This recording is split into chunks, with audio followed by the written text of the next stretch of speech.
Christmas to those who celebrate! Yay! Now, thanks to 70 years of communism, in the current Russia, Christmas is a religious holiday. It is also celebrated on the 7th of January, because the Christian Orthodox calendar is offset by about 2 weeks, don't ask me why. So all of the grandeur with which Christmas is celebrated in the West is applied to New Year's here, which I think is a rather inclusive thing. It's a secular holiday, thus free for all. But also because of the complicated history that Christianity had here over the years, the traditions that we follow around the winter holidays are all over the place. Some follow the religious doctrine, some decorate the Christmas tree without any thought to Jesus Christ or the Communist Red Star. We've also started importing things in from the West, like the Advent calendars, which have never been a thing here, and some small portion of the population still does traditional Sviatki, which is a kind of traditional Slavic pagan holiday which was celebrated around the winter solstice, and it bears some resemblance to the Western Halloween, or rather All Hallows Eve, or Samhain. I never know how to pronounce it.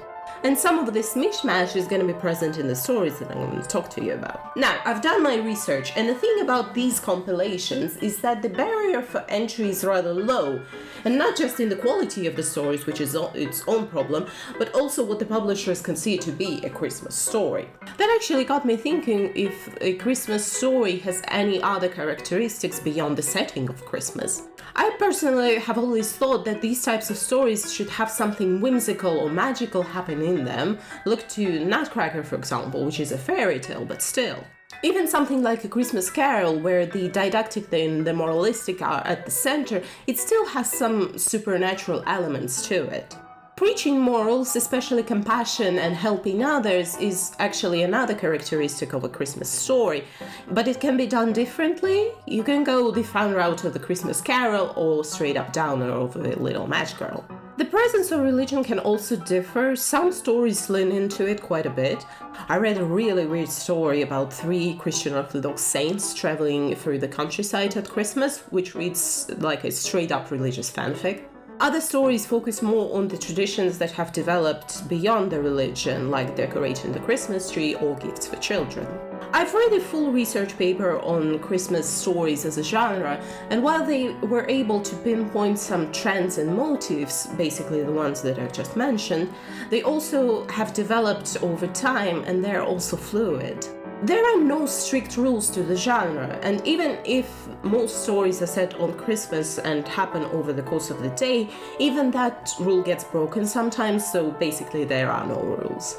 So in this video I've tried to compile different types of stories, and I've also tried to select the better ones because I've read some real stinkers.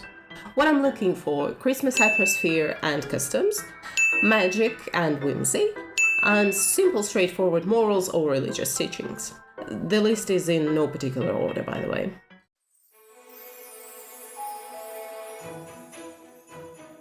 The absolute classic of the Russian Christmas stories is Night Before Christmas by Nikolai Gogol, part of Evenings on a Farm near Tikhonka. It's the type of Christmas story that I love. It's all fun and magical. The devil has stolen the moon, but is caught by a man named Vakula, and is tricked by Vakula into helping him get the queen's shoes for Vakula's beloved. It's straight up fun, a feel-good story. It's a little bit kind of whimsical / fairy tale-ish, but it's also good. I cannot stop recommending Gogol to you. This world that he's created, it's kind of reminiscent of magical realism, where a witch lives in town and can have a pint with the devil, and men still try to sneak into her home for reasons. It's a fairy tale for all ages, and it's incredibly rich for a story this size. Now, less fun, however, is...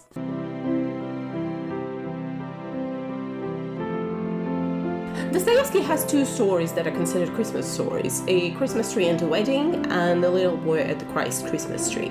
The first one is set on Christmas, and it shows a little bit of customs of that time, but that's about the only thing that makes it a Christmas story, so I do not recommend.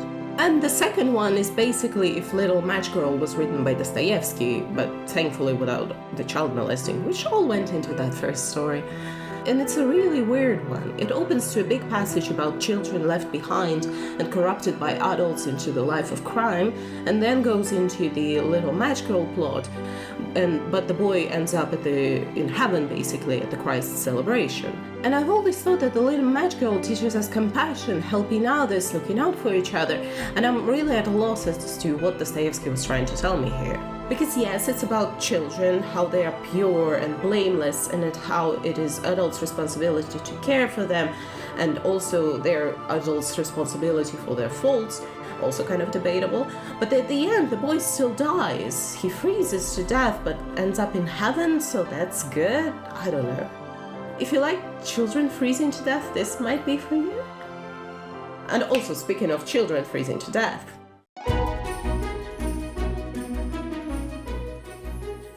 Pavel Zasodimsky wrote a story called In a Snowstorm, where a little girl almost freezes to death but is saved. Yes! Sorry, I tried to make this video spoiler-free, but as I was reading it and felt like she was gonna make it, I even picked at the end just to make sure, and yes, this orphaned little girl gets saved by a man from freezing to death. They also save a dog, and they form a little family, and they all live. Although that man's little brother died last Christmas, so we cannot get away from the theme of children dying, but at least this little girl lives. And the story does not have the same shock factor of the little match girl again, but I think it has the potential of teaching us the same kind of lesson of compassion and helping others, because it shows the end results of happiness and joy instead of death and misery. And that's what we need for Christmas now, a happy ending. So, and it's quite rare in Russian literature, so I'm quite happy that I decided to check this one out.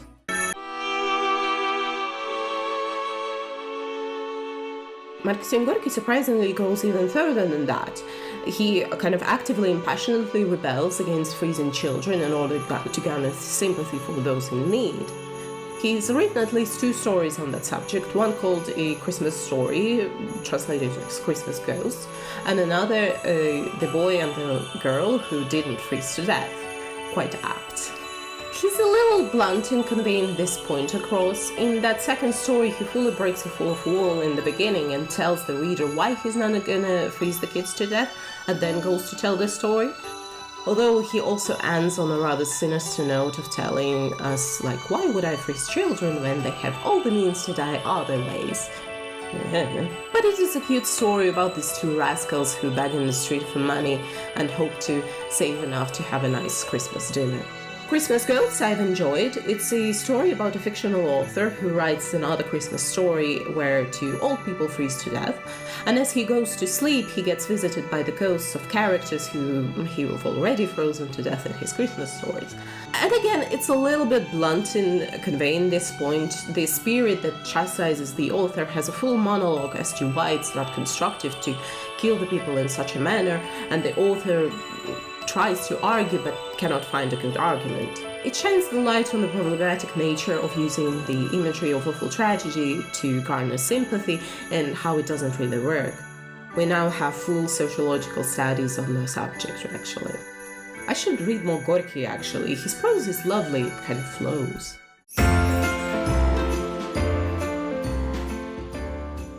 Alexander Kuprin has 2 stories that are on the happier side. One is The Wonderful Doctor and The Pianist. The Wonderful Doctor tells a story of a family in dire need on Christmas and how a stranger helps them and saves their child. The Pianist is a story of a Christmas party where a boy is hired from the street to play there and is noticed by a famous conductor. These plots might seem naive, but that's what we want for Christmas, a little bit of miracle. And these miracles, they are not the fairy tale type of miracles. There is no genie or a fairy. It's other people helping others with a little bit of luck thrown in. According to that paper that I read, it's actually a trend in the second part of the 19th century where the realism took over, where they moved away from the supernatural angle of the miracle and kind of leaned into the luck aspect of it and real people helping others. Both stories emphasize the point of being kind and helping others, and I think that's kind of appropriate and right on the money for the Christmas story.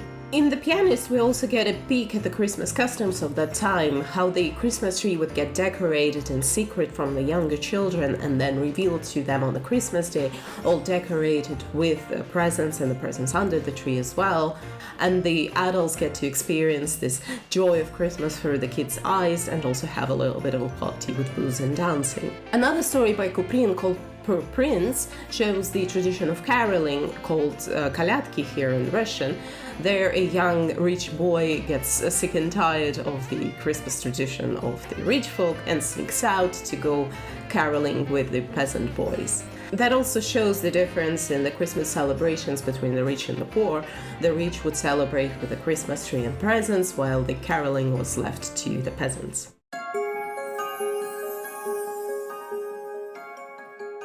Klaudia Lukashevich has a story called A Distant Christmas Eve. Klaudia was a children's author, so the story is a little bit childish, but it does a good job of portraying the atmosphere of the holiday, the anticipation, the giddiness, but at the same time the importance of the holiday. The story is told from the point of view of a child as they wait for the first star to appear in the night sky, and then the next morning when the Christmas tree is revealed. There is this childish sense of wonder, the innocence, the pureness of it all.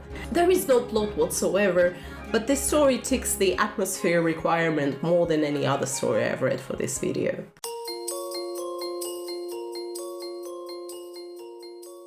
One of the stories that I've included in my Halloween video actually was A Terrible Divination by Alexander Bestuzhev-Marlinsky. In it, the man gets lost in the woods on a Christmas Eve and then stumbles upon the peasant house where the peasant folk are performing the various divinations, and one of them takes a rather dark turn for our protagonist. And that dark turn is actually why I've included it into my Halloween video, but it is a Christmas story. In the intro I've mentioned the tradition of Sviatki, and that's the story that actually portrays it quite well.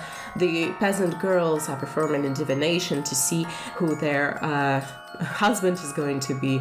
I've known some girls who did the same thing at uni actually.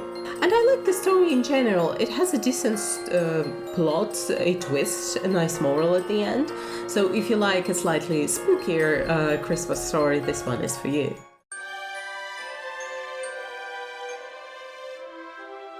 Nikolai Leskov has a few stories that are Christmas stories, but he leans more on the morality aspect of it, specifically in a religious sense.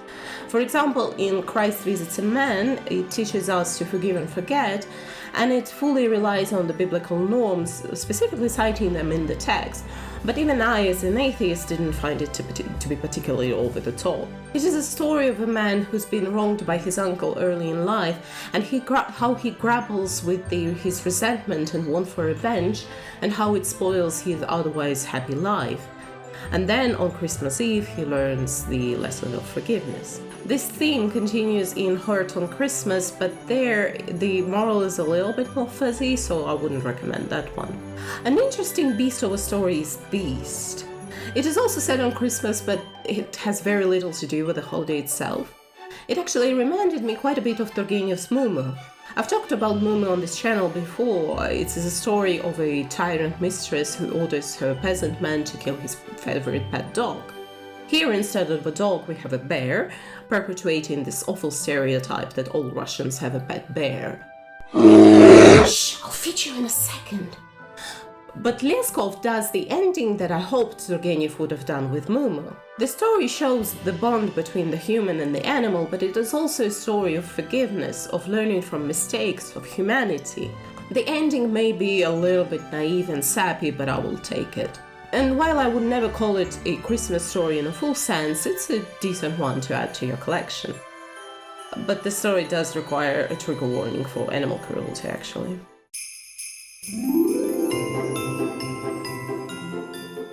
Anton Chekhov stands a little bit separately here. A story that often ends up in these collections is The Boys. For me, it's a type of story that is set on Christmas, but it's not Christmassy at all. It tells the story of two young schoolboys who come back home for Christmas, and they dream of big adventures. They imagine themselves as explorers who would travel to America and establish a life there. They even sneak out in the night traveling to get there, but get caught and brought back. Beyond its relatability as to this American dream, there is nothing particularly special about this story. It is a nice, feel-good story about childhood and dreams. From Chekhov, I actually liked A Story Christmas Tree, a satirical nugget where the destiny hands out the life's greatest gifts, and a comedian does not end up with anything particularly good. And it reads as a dug on Chekhov's own life from himself. It's fun and comical, and reading it now, it looks like people haven't changed that much.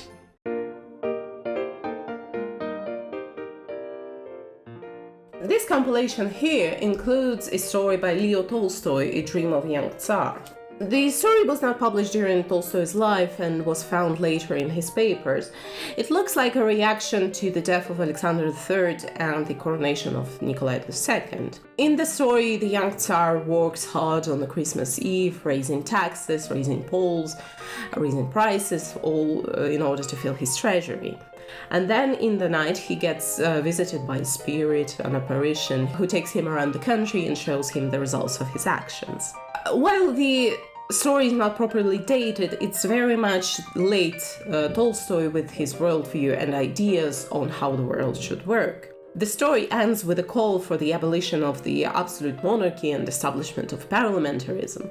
So the moral is not widely applicable, not many of us have that amount of power to begin with, but why I've included it in this video, it bears some resemblance to the Christmas Carol, don't you think? And it's weird because I do not think that Tolstoy was inspired by it really, but it looks like what would a Russian author do with a Western story? Make it darker and less palatable, like Dostoyevsky did with The Little Match Girl? If you enjoy late Tolstoy and his worldview, this might be a less known story for you to check out. There are obviously more stories that are considered Christmas stories, but I hope that I was able to provide you with a good sample of different types of Christmas stories. And I also know for a fact that most of them are translated into English, so you can check them out as well. And happy holidays! Woo!